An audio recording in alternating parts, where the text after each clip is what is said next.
नमस्कार भारतवासियों, मैं मनोज कुमार जिंदल मेरठ यूपी का रहने वाला हूं। मैं कुछ मुद्दों पे आपकी नज़र दौड़ाना चाहता हूं जो आज तक किसी का ध्यान ही नहीं गया। जो सरकारी नौकरी में कम उम्र के बच्चे ज़्यादा एजुकेशन पाते हैं वे पिछड़ जाते हैं उन बच्चों से जो ज़्यादा उम्र के होते हुए हायर एजुकेशन प्राप्त करते हैं। मैं उसी विषय में आपसे बात करूंगा 2 मिनट।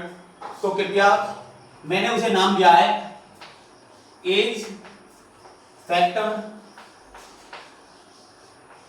बेनिफिट।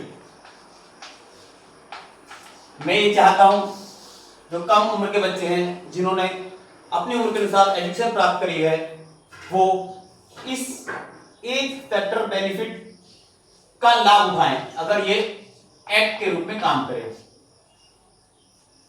होता ऐसा है, अधिकतर जब भी सरकारी नौकरी निकलती है तो उनमें जो क्राइटेरिया होते हैं योग्यता के, तो वो तो सब ठीक ठाक है जो भी होते होंगे, लेकिन उसमें एज ग्रुप जो होता है, एक एज ग्रुप होता है कि इस कंपटीशन को लगभग 18 से 40 वर्ष के बच्चे पार्टिसिपेट करके नौकरी पा सकते हैं। तो ये जो 18 से 40 वर्ष के बीच का डिफरेंस है, यानी कि 40 माइनस 18, ये 22 साल का जो डिफरेंस बच्चों के बीच होता है, ये बहुत ज्यादा है, जिसे हम एज फैक्टर बेनिफिट के द्वारा एडजस्ट करने की कोशिश करेंगे। माना जाए अगर दो व्यक्ति, सपोज एक ए है और एक बी है, ये कैंडिडेट है जो किसी कंपटीशन को क्लियर करने के लिए बैठते हैं, जो ए को भी नौकरी की है, बी को भी नौकरी की है। यहां देखने वाली बात है कि ए की उम्र है लगभग 19 साल और इसने इंटर किया है, उसने इंटर पास किया है। और जबकि बी की उम्र है 35 साल और इन्हें हायर एजुकेशन, अपनी उम्र के अनुसार हायर एजुकेशन प्राप्त कर रखी है।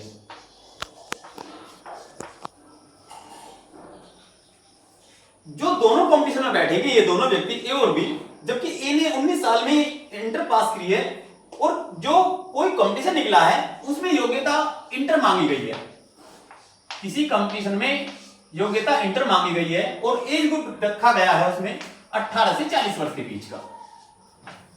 तो हम ये दिखाना चाह रहे हैं कि ए कम उम्र में इंटर पास कर चुका है और बी ने 35 साल की उम्र में हायर एजुकेशन प्राप्त कर रखी है। तो मुझे लगता है कि बी ए के मुकाबले ज्यादा रिटन परीक्षा पास कर लेगा। इसके बी के नंबर ज्यादा आएंगे ए के मुकाबले, क्योंकि इन्हें हायर एजुकेशन प्राप्त करके और इन्हें अभी इंटर पास करा है।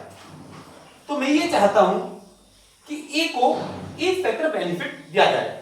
अब ये एज फैक्टर बेनिफिट देने के लिए ये किस प्रकार से दिया जाए, मैं कुछ इस प्रकार से समझाना चाहूंगा।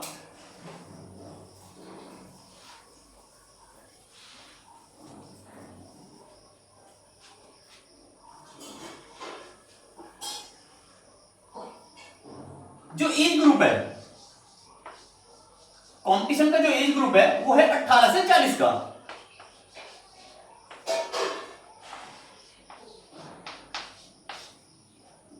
से 40 वर्ष का।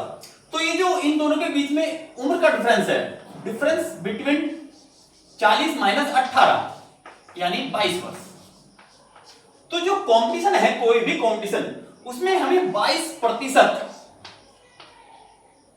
अंकों को उस कंपटीशन में, उसी कंपटीशन में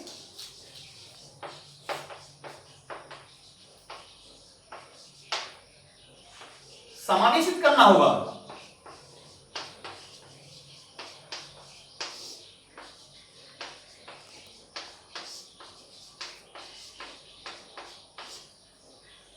बाईस प्रतिशत अंकों को उस कंपटीशन में समावेशित करना होगा और इस 22% अंकों में से ही दोनों को अपने अपनी उम्र के अनुसार अंक दिए जाएंगे।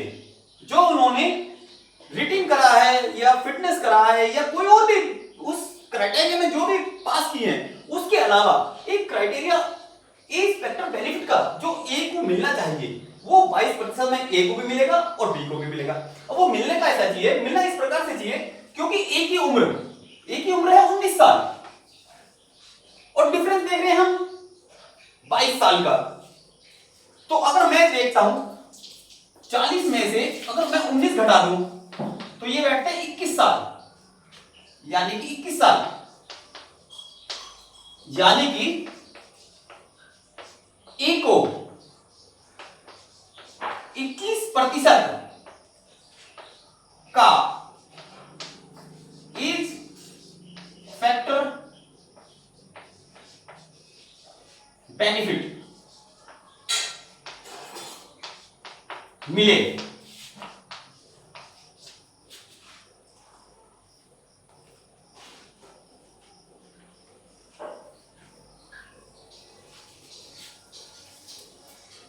और बी को इसी प्रकार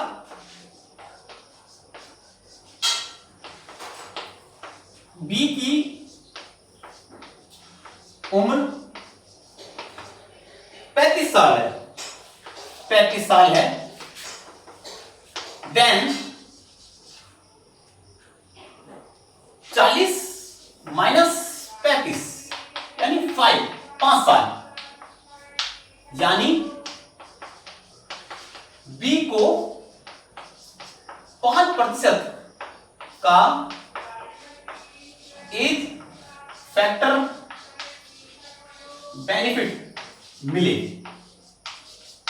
और उसके बाद हमें यह देखना होगा कि दोनों के नंबर ए और बी के कितने बैठते हैं। यह समावेश करने के बाद तो जिसके नंबर ज्यादा हो उसे हमें नौकरी देनी चाहिए। यह मेरा अपना सुझाव है, बाकी आप अपना सुझाव दे सकते हैं। यह मेरी बात है सीएम, सभी प्रदेश के सीएम और हमारे देश के माननीय प्रधानमंत्री नरेंद्र मोदी जी तक पहुंचाने का कष्ट करें, या इस चीज पर एक डिस्कशन हो जिसके तहत संसद या विधानसभा में कानून बने एक फैक्टर बेनिफिट के लिए, जिससे कम उम्र के बच्चों को उनका हक मिल सके। ऐसा ना हो कि ज्यादा उम्र के बच्चे हायर एजुकेशन प्राप्त करके कम उम्र के बच्चे जिन्होंने मिनिमम क्वालिफिकेशन पास किया किसी कंपटीशन के लिए वो पिछड़ जाएं। धन्यवाद, नमस्कार।